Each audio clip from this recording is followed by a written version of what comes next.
வாரத்தில் 2 நாள் இந்த எண்ணெயை மட்டும் தேய்ச்சி பாருங்கள். உங்களுக்கு இருக்கக்கூடிய வலிகள் எல்லாமே பறந்து போயிடும். தேவையான பொருட்கள் எல்லாம் பார்க்கலாம். 2 டேபிள் ஸ்பூன் அளவுக்கு ஓமம் எடுத்திருக்கேன். 12 கிராம்பு எடுத்திருக்கிறேன். அடுத்ததாக வெந்தயம் 1.5 டேபிள் ஸ்பூன் அளவுக்கு சேர்த்துருக்கேன். அடுத்ததாக பார்த்தீங்கன்னா பூண்டு 5, இஞ்சி இந்த சைஸில் தோலை உரிச்சிட்டு 2யுமே சேர்த்துக்கிறது தான் நல்லது. இப்போ அடுத்ததாக பார்த்தீங்கன்னா 7 சின்ன வெங்காயம் எடுத்துக்கலாம்.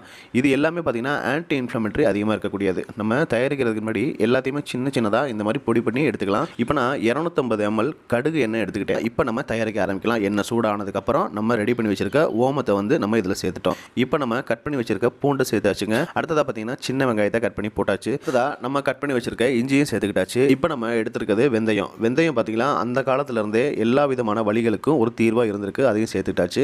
இப்போ நம்ம கடைசியாக நம்ம எடுத்திருக்க கிராம்பை சேர்த்துக்கிட்டாச்சு. இந்த எண்ணெய் நமக்கு முற்றிலும் தயாராகிருச்சு. எல்லாமே பார்த்தீங்கன்னா பட்டு போய் அதாவது காஞ்சி போய் அதில் இருக்க எசன்ஸ் எல்லாமே சூப்பராக இறங்கிருச்சுங்க. இப்போ நம்ம ஒரு தோசைக்கல்ல நல்லா ஹீட் பண்ணிக்கோங்க.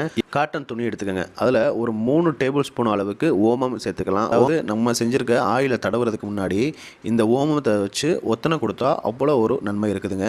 அந்த காலத்தில் பாட்டிங்கள் இதை ஃபாலோ பண்ணியிருக்காங்க. ஒத்தனை நல்லா கொடுத்ததுக்கப்புறம் இப்போ நம்ம ஆயிலை தடவ ஆரம்பிச்சிடலாம். இது மூட்டில் உள்ள இருக்க வலிகளுக்கு மட்டும் இல்லைங்க, கையில் அதே மாதிரி பார்த்தீங்கன்னா இடுப்பில், ஷோல்டரில் எல்லா விதமான வலிகளுக்கும் ஒரு அற்புதமான தீர்வு இந்த ஆயில் இருக்குது.